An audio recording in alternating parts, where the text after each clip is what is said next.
Hey my friend, this is Joe Bakhmoutski, author of Simplify Cancer and founder of Power to Be Happy. And welcome to day 6 of our 14-day lockdown challenge. How to stay sane, steady and strong in the time of pandemic.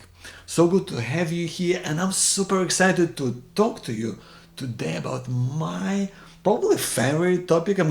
I maybe have said that before, but this is so crucial to me. Is how do we maintain and build a stronger connection with people in your life? Because now it's a challenging time for all of us, isn't it? It's a challenging time for maintaining connection with people and just feeling sane, right? Because that's what we all need. Yet here we are locked up in our homes or just kind of afraid to be around people. I notice how weird it is to just kind of walk on the street and not say hello to people, and kind of part of me that is paranoid and things like, what if this person sneezes on me? All of that sort of stuff. That's not a natural way for us to be. And certainly not a natural way for us to be with our friends, with people we work with our family. So that's kind of one thing that can weighs heavy on us. But on the other hand of that is, the other flip side of risk is really an opportunity. I strongly believe that this pandemic is the biggest opportunity we can have to form even stronger bonds with people that we deeply care about. Whether that's your partner, whether it's your children, whether that's your siblings, your friends, people you work with, with your community. It's an amazing opportunity to truly reconnect, to have the support that you need in a critical time like this, to support other people around you, to build stronger bonds, and because you're gonna go through this together. And now it's an opportunity because most of us are kind of in a position where we have way more time, or at least that we spend time in a different way. So now we're able to use this time in a way that allows us to be connected even more, whether you are in the same house or in the same home, or whether you are in different places physically. It's still an opportunity for us to reconnect, because no matter what your situation is, isn't it true that the world is so much more connected because of all the technology? Isn't it true that you can just pick up the phone or do a video conferencing with the person who might be on the other side of the world? I think that's incredible. That is insane. I'm definitely not the oldest person alive, and yet when I was growing up, none of it was there. And yet we have all of this amazing technology that allows us to connect even with people on the other side of the planet, or in a different city, right? And really use that technology. Use it to really see each other face to face, or hear each other's voices, or send each other instant messages, to really connect and be there for each other. Well, one thing that I guess I've learned in my experience of going through cancer was how to really kind of look at it in my own mind, because I know I was stressed out, I was worried, what's gonna happen? Am I even gonna make out of this alive? Because it really was a life and death situation, right? Because if the treatment doesn't work, I might die. That was a very real thing. In a way, something that scared me much more so than the virus, right? So it kind of forced me to really look at my life and really think about how I'm gonna come across to people in my life. I thought about my son, who was 3 years old at the time, and I was thinking to myself, how do I want him to remember me? How do I want him to see me right now? Do I want him to see me as someone who's strong? Do I want him to see me as someone who's can make decisions? None of it seemed totally right until I found one word. fun. I thought fun. That's how I want him to remember me. So every time I would see him at home when I was out of the hospital, I would think fun. That's what we need, and I would immediately change my behavior. Like I would do something silly, and we'd have like a pillow fight, or like I'd break into like a song about like a dragon and a dolphin and how they can be friends.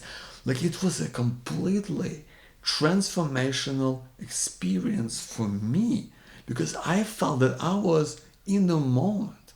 I felt like I was so in it. I felt like I was alive. I wasn't thinking about anything else. I wasn't thinking about cancer. I wasn't thinking about what's gonna happen. I wasn't even like thinking about my aches and pains and all this sort of stuff. I was just able to be there with him and to enjoy that moment, that time for what it is. And I also noticed that it's kind of really transformed my son's experience with me as well. I mean, on one hand, of course, it's just because he expected me to be silly and to just goof around with him, but it also just brought a different side to our interaction. He would like look forward to it more and make us just be more connected with each other on a deeper level. So now I kind of call this, I call this exercise, I call it selective memory. Because isn't it true that in a way we are choosing how are people going to see us? How are people going to perceive you as a person? And don't we want to choose kind of the right way that this person is going to see us?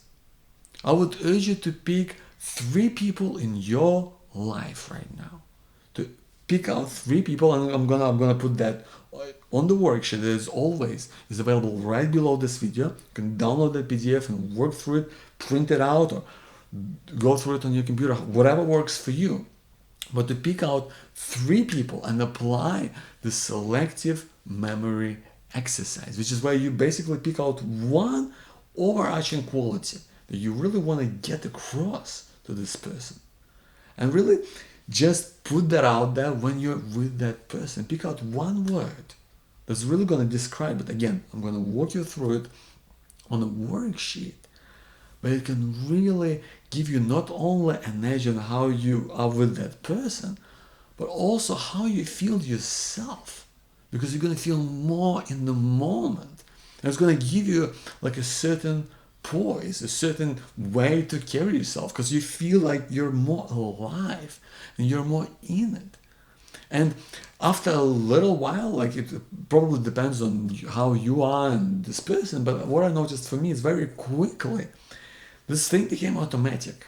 Like I stopped thinking like, reminding myself or giving myself a prompt like, oh, fun, that's what I gotta do. Or like with my wife or with my mom. I stopped doing that, and it just became a natural way. It just added kind of another layer of kind of depth to I guess our relationships. And it just became completely automatic. I wasn't thinking about it anymore. So I'm hoping that this can work for you as well. Because I think in a time like this, it's a perfect opportunity to reconnect on a deeper level, to forge stronger bonds with each other. Whether you're in the same house right now, or whether you're on contrasting opposing sides of the world, whatever that is for you, right? I think we can make it work. We can spend more time face to face, whether that's in person, or whether that's over video conferencing, or whether that's talking to each other on the phone, or whether that's sending each other emails, whatever way that is for you. But I think we can apply those modalities to really be close to each other, because that's when we need each other the most. That's when we want to feel in the moment.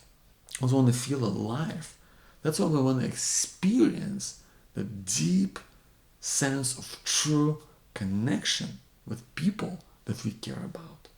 Because, as you know, I so deeply believe that it is alone. It's alone that we suffer.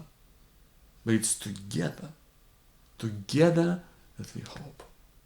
I want to thank you so much for being here. My name is Joe Bakhmoutski. Please do the worksheet, as always available below this video, and I'll see you tomorrow in day 7. Thanks so much for watching. I'll see you soon.